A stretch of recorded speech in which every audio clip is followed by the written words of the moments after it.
नमस्कार, स्वागत है आपका हमारे चैनल पर। मैं हूं आपके साथ शिप्रा सैनी। बड़ी खबर, बॉम्बे हाई कोर्ट ने परमवीर सिंह को कड़ी फटकार लगाई है। मुंबई के पूर्व पुलिस कमिश्नर परमवीर सिंह की याचिका पर सुनवाई करते हुए बॉम्बे हाई कोर्ट ने कई सवाल उठाए हैं।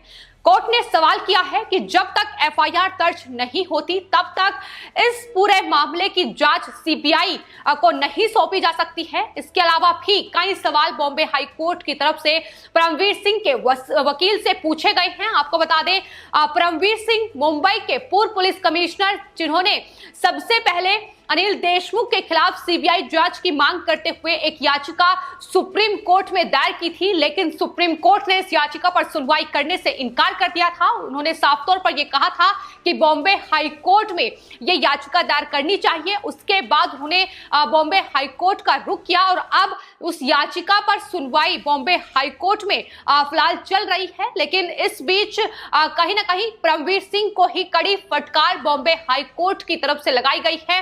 कानूनी स्टेप क्या होते हैं, ये जानकारी परमवीर सिंह को नहीं है, ये कोर्ट ने सवाल उठाए हैं। उन्होंने साफ तौर पर कहा है कि पहला स्टेप होता है एफआईआर, फिर जांच करना, और इस मामले में जांच कैसे होगी बिना एफआईआर के, ये सवाल बॉम्बे हाई कोर्ट की तरफ से उठाए गए हैं। तो जाहिर तौर पर कड़ी फटकार परमवीर सिंह को लगी है, जिसके बाद लगातार मुसीबत जो है वो बढ़ती नजर आ रही है। चूंकि अभी तक इस पूरे मामले में एफआईआर भी मुंबई के पूर्व पुलिस कमिश्नर परमवीर सिंह की तरफ से दर्ज नहीं कराई गई थी। हालांकि अपनी याचिका में वो अनिल देशमुख, महाराष्ट्र के गृह मंत्री, जिन पर उन्होंने तमाम आरोप अपनी चिट्ठी के जरिए लगाए थे, उन्होंने साफ तौर पर अपनी चिट्ठी में लिखा था कि 100 करोड़ की वसूली का टारगेट अनिल देशमुख की तरफ से सचिन वाजे को दिया जा रहा था और यह वसूली का बड़ा खेल महाराष्ट्र में चल रहा था, जिसका खुलासा उन्होंने अपनी चिट्ठी में किया था। लेकिन उसके बाद मांग यह की जा रही थी कि दरअसल अनिल देशमुख की सीबीआई जांच होनी चाहिए। उन पर जो आरोप लगे हैं उसकी सीबीआई जांच की मांग लगातार उनकी तरफ से की जा रही थी। इसके अलावा उनका जो ट्रांसफर किया गया है मुंबई के पुलिस कमिश्नर के पद से, अब उन्हें डीजी होमगार्ड के पद पर उनका तबादला किया गया है। इसको लेकर भी उन्होंने ये याचिका में कहा था कि दरअसल उनका अवैध तरीके से ट्रांसफर किया गया है, जिसको लेकर फैसला होना चाहिए। तो ये तमाम अहम चीजें थी जिसको लेकर की याचिका दायर की गई थी। लेकिन जब बॉम्बे हाई कोर्ट में सुनवाई हुई तो परमवीर सिंह के वकील विक्रम ननकानी और साथ ही सरकारी वकील में कहीं ना कहीं बहस भी देखने को मिली, और दोनों पक्षों की दलील सुनने के बाद कोर्ट ने यह सवाल परमवीर सिंह से किया है कि एफआईआर दर्ज क्यों नहीं कराई गई है। एफआईआर जब तक दर्ज नहीं होगी तब तक बॉम्बे हाई कोर्ट इस पूरे मामले में कोई भी आदेश नहीं दे सकता है। हालांकि मुंबई के पूर्व पुलिस कमिश्नर परमवीर सिंह के जो वकील थे विक्रम ननकारी, उन्होंने कोर्ट में परमवीर सिंह का वो लेटर पढ़कर सुनाया। उन्होंने साफ तौर पर कहा कि यह बेहद गंभीर मामला है और परमवीर सिंह की चिट्ठी में कड़वी जो सच्चाई है वो बताई गई है। इससे साफ तौर पर पता चलता है कि पुलिस फोर्स में कहां दिक्कत है। ये पुलिस फोर्स में राजनीतिक दखलंदाजी का मामला है।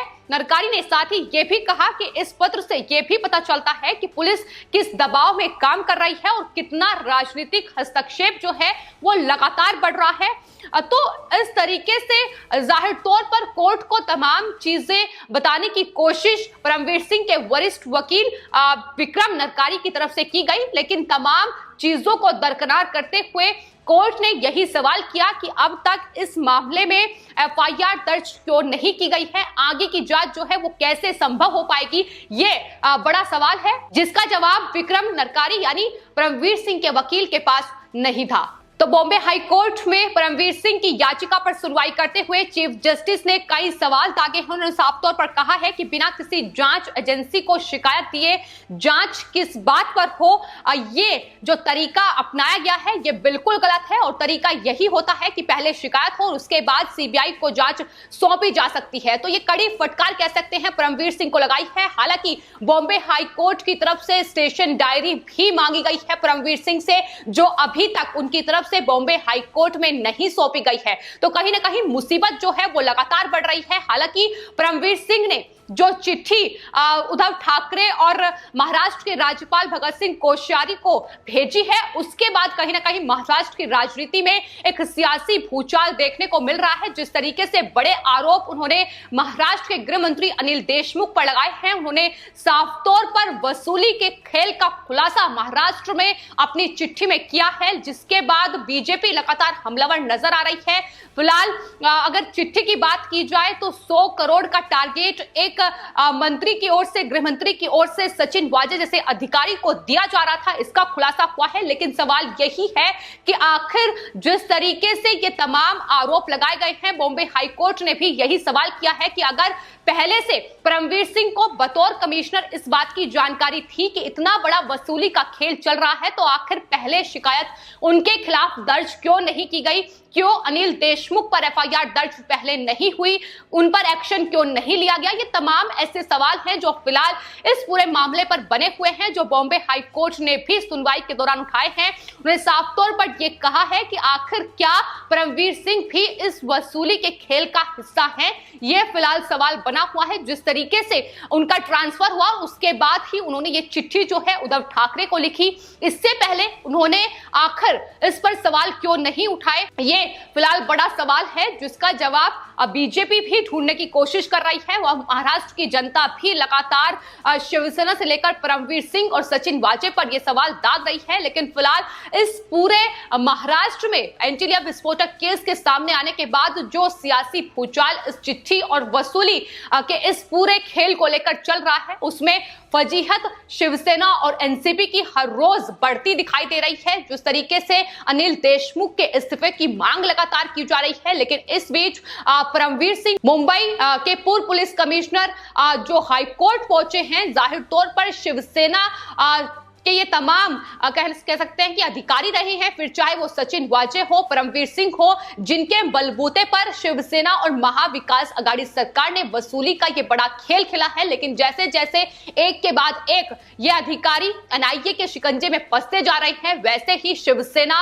और कह सकते हैं महाविकास आघाड़ी सरकार, उनके मंत्रियों की पोल हर रोज खुलती नजर आ रही है। ना सिर्फ अनिल देशमुख पर 100 करोड़ की उगाही का ये बड़ा आरोप लगाया गया है, बल्कि इसके अलावा जो इंटेलिजेंस कमिश्नर है रश्मि शुक्ला, किस तरीके से उनकी रिपोर्ट का हवाला देते हुए भी ये साफ तौर पर कहा गया है कि पुलिस महकमे में भी कहीं ना कहीं जो ट्रांसफर पोस्टिंग है, एक रैकेट उसमें चल रहा था। वसूली कर पुलिस कर्मियों को ट्रांसफर उनका किया जा रहा था। किस तरीके से उनकी पोस्ट, जो निचले स्तर के पुलिसकर्मी हैं, वसूली कर उन्हें उनका पद का तबादला किया जा रहा था। तो ये तमाम चीजें हैं जिसका खुलासा हो चुका है। ये वसूली का रैकेट, आखिर इसके तार कहां कहां तक जुड़े हैं और कौन से वो नेता हैं, कौन से वो अधिकारी हैं जो वसूली का ये जो पैसा है उन तक पहुंच रहा था। यही तमाम वो सवाल हैं जिनका जवाब जानने की कोशिश अब बॉम्बे हाईकोर्ट भी कर रही है। और साफ तौर पर परमवीर सिंह पर सवाल उठाए गए हैं कि अगर एक मुंबई के कमिश्नर रहे हैं, ऐसे में जाहिर तौर पर उन्हें ये तमाम जानकारी थी, लेकिन पहले इस पूरे मामले में एक्शन क्यों नहीं लिया गया? क्यों गृह मंत्री को लेकर पहले ये खुलासे नहीं किया गए? ये तमाम सवाल है जो बॉम्बे हाईकोर्ट ने इस सुनवाई के दौरान परमवीर सिंह पर दागे हैं। फिलहाल आपको बता दें, ये एक अलग मामला है एंटीलिया विस्फोटक केस में। जिस तरीके से परमवीर सिंह की फजीहत होती नजर आ रही है और उसके चलते कहीं ना कहीं शिवसेना एनसीपी भी घिर रही है, लेकिन परमवीर सिंह किस तरीके से शिवसेना के खास तौर पर एक भरोसेमंद अधिकारी रहे हैं। महाराष्ट्र में उद्धव ठाकरे सरकार ने कई ऐसे मामले रहे हैं जिसमें परमवीर सिंह, सचिन वाजे जैसे अधिकारियों का इस्तेमाल किया है। फिर चाहे वो सुशांत सिंह राजपूत की हत्या का मामला हो या फिर कह सकते हैं कि अर्नब गोस्वामी को फर्जी टीआरपी केस में जो फंसाने का काम उद्धव ठाकरे सरकार ने किया था, उसमें भी मुंबई के पूर्व पुलिस कमिश्नर परमवीर सिंह की एक अहम भूमिका थी। जिस तरीके से उन्होंने प्रेस कॉन्फ्रेंस की थी और प्रेस कॉन्फ्रेंस में साफ तौर पर अर्नब गोस्वामी को वो घेरते नजर आए थे, उन पर बड़े आरोप और झूठे आरोप लगाए गए थे, जिसके बाद उन पर कई सवाल उठाए गए। साफ तौर पर Arnab Goswami Republic TV media network ने भी यह साफ तौर पर कहा था कि दरअसल झूठे आरोप मुंबई के पूर्व पुलिस कमिश्नर की ओर से लगाए गए। जाहिर तौर पर उद्धव ठाकरे सरकार उनका इस्तेमाल कर रही है और कई मामलों में ये देखा भी गया है जिस तरीके से मुंबई पुलिस का इस्तेमाल उद्धव ठाकरे सरकार के द्वारा किया गया है। पालघर में साधुओं की हत्या का मामला हो या फिर सुशांत सिंह राजपूत की हत्या का मामला, जिस तरीके से दोषियों आरोपियों को बचाने की कोशिश की गई है। जाहिर तौर पर सचिन वाजे जैसे एक असिस्टेंट पुलिस इंस्पेक्टर को इतना बड़ा ओहदा उद्धव ठाकरे सरकार ने दिया, उसके बाद परमवीर सिंह जैसे विवादित छवि वाले अधिकारियों को इतना ज्यादा जो प्रोत्साहन मिला है शिवसेना की सत्ता में आते ही।